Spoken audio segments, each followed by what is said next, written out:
There are paintings that hang politely on walls. And then there are paintings that warn you. This one does not whisper. It screams without sound. You do not look at Guernica. Guernica looks back at you and asks what you did while the lights went out.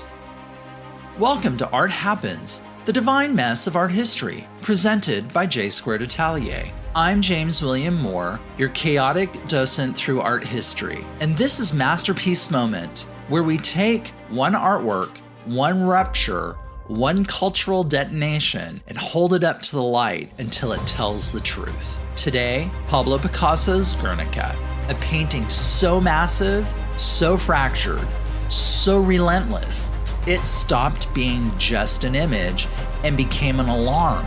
Because when civilians are caught inside violence, war does not just kill bodies, it rearranges what a human being even looks like. Let's start where this starts. Not in a museum, definitely not in a textbook, not in some tiny chapter called modern art. Put quotes around that. It starts with an attack. In 1937, during the Spanish Civil War, the town of Guernica was bombed. Civilians were caught in that violence. Homes, streets, bodies, panic, fire, and Picasso responded. But here's the thing.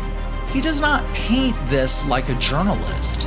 He does not paint a neat scene with labeled victims and readable chronology. He does not give us a newspaper illustration in oil. He paints the afterimage, the psychic x-ray, the internal detonation. Because there are some events where language becomes too clean, tragedy is too polished, attack is too administrative, conflict sounds like a bad panel discussion, and you know the ones I'm talking about. So Picasso builds another kind of document, not facts and figures, fragments, symbols, mouths open past speech. Bodies turned into splinters of themselves, a black and white scream that refuses to become history in the past tense. And that is part of why this painting still works. It's not telling you what happened in a tidy sequence. It is telling you what it felt like for reality itself to stop holding together.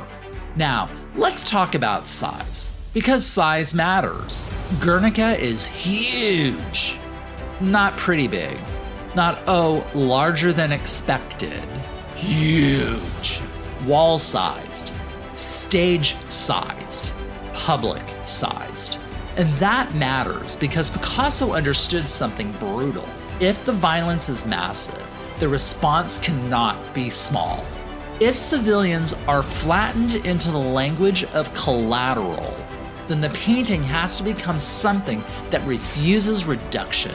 A billboard, a warning, a confrontation. Scale turns viewing into a moral event. You cannot skim this painting. You cannot glance and move on. You cannot scroll past Guernica. You stand in front of it, and it takes up enough space to make your body part of the equation. That is strategic. Because once your body has to answer the size of the work, you are no longer just a spectator. You are implicated witness. The painting does not politely request attention. It corners attention. It says, look, do not flinch. Do not aestheticize this too quickly. Do not confuse mastery with comfort. Now, let's get into the image itself. Because Guernica does not give you one clear narrative path. It gives you a system, a storm of symbols, a visual language assembled out of shards. There is a horse, mouth open, body pierced, pain turned into jagged structure. There is a bull, looming, watchful, unreadable. One of those forms that feels stable and unstable at the same time. There is the mother with her dead child. And good Lord, that image alone is enough to split the room open. Her face throws upward like a broken bell. And that is the thing about this painting. The symbols are familiar enough that you feel them immediately, but unstable enough that they do not settle into one neat lesson, and they should not, because war does not resolve itself into tidy symbolism. War leaves residue. War leaves repetition. War leaves the same nightmare showing up in different shapes. Then there is the light, that hard, exposed, almost mechanical light. It can feel like an interrogation lamp, like the eye of a camera, like history itself refusing soft focus. Nothing in Guernica is allowed the luxury of gentle illumination. Everything is exposed. Everything is cornered. Everything is caught in the glare. And that is part of the cruelty of this painting. Picasso is not giving us symbolic poetry that comforts. He is giving us symbols that cut. Here's the central move in Guernica: fragmentation. Bodies do not sit naturally in space. They twist, they buckle, they overleap, they break apart into angles, blades, splinters, masks. The whole thing feels shattered and reassembled wrong. And yes, that is the point. Because war is not only about death, war is about distortion. It distorts homes into rubble, streets into traps, citizens into targets, children into statistics, grief into background noise. In Guernica, the style becomes the argument. The jaggedness is not just Picasso being Picasso. It is a visual translation of a world that can no longer hold its shape. That matters. Because too often, people talk about modernist distortion as if it's a decorative invention. But here, distortion is ethical. Distortion is witness. Distortion says, after violence, the human figure does not come back to us whole. The painting understands that trauma is not neat. It does not line up. It does not sit still for portraiture. It does not preserve anatomy out of politeness. It tears the image open. And once you see that, the painting stops being complicated in an academic way and starts becoming devastating in a bodily one. You feel it before you fully parse it. That is why it lands. And then, of course, there is the palette. Black, white, gray. No seductive color. No heroic red. No lush blue. No golden rescue. Nothing softens the blow.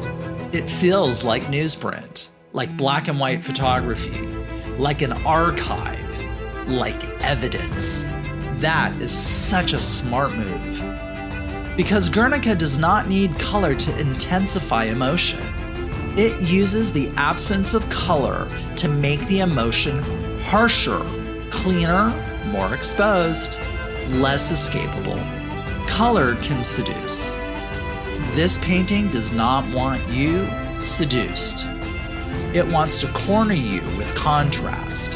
And in a world already full of propaganda, that monochrome language does something important. It feels record-like, even though it is expressive. It feels like testimony, like the image belongs in the same moral category as documentation. Not because it is literal, but because it is undeniable. Now, here is where Guernica becomes more than a single painting. It reproduces. It gets photographed, printed, shared, discussed, taught, quoted, carried. And once an image can travel like that, it becomes bigger than the room it hangs in. Reproduction becomes power because a painting that can be reproduced can keep sounding its alarm across borders, into classrooms, into books, into protests, into memory. Now, yes, images can absolutely be used as propaganda, but Guernica does something different. It is not saying, believe this leader, or join this faction, or celebrate this victory. It is not propaganda of triumph. It is propaganda of witness. It says, remember the civilians. Remember what violence does when it lands on ordinary lives. Remember the human cost that political language always tries to tidy up. That is why the painting became a siren. Not because it explains everything, but because it refuses forgetting. So why does it still hit? Because it is not trapped inside one uniform, one bomb, one decade, one battlefield. It is not dated by a specific machine. It is dated by the oldest horror on Earth, human suffering in a public place. Guernica is not really a painting of one battle. It is a painting of the realities civilians keep inheriting. That is why the forms still work. The fractured faces, the screaming mouths, the broken bodies, the panic, the impossible angles. They read as a universal language of harm. That is the unsettling part. The painting does not age because the pattern does not. Stand in front of Guernica long enough and you'll realize something. There is no hero here. No victorious pose, no triumphant rescue, no clean moral center.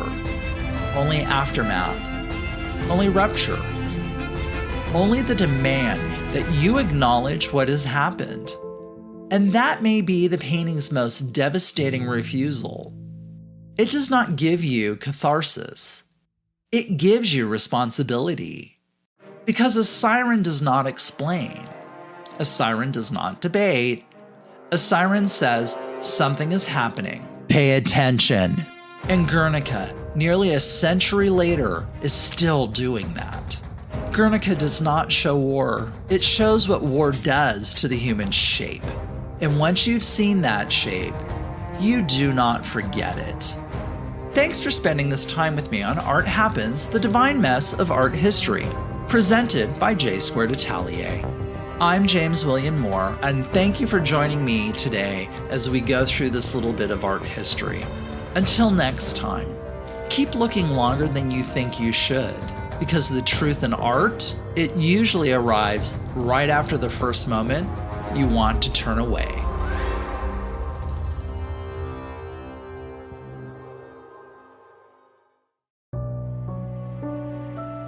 On a side note, if you've enjoyed listening to my take on art, art history, and the creative process, perhaps you'd like to see the art I create. Madame B, my homage to the mystical world of tarot and fortune telling, is loading up her crystal ball and hitting the road. The Cloverdale Arts Alliance will be hosting my collection, Madame B's Tarot Readings, from May 16th through July 12th. Join us for an artist reception on Saturday, May 16th at 5:30, and on Sunday, May 17th at 11 a.m., you can be part of a live recording of Lattes and Art when I will be interviewed by Will McCoy, Gallery Director of Cloverdale Arts Alliance. And if you do visit, please introduce yourself. I'd love to meet you and hear your views on how I spend my creative time.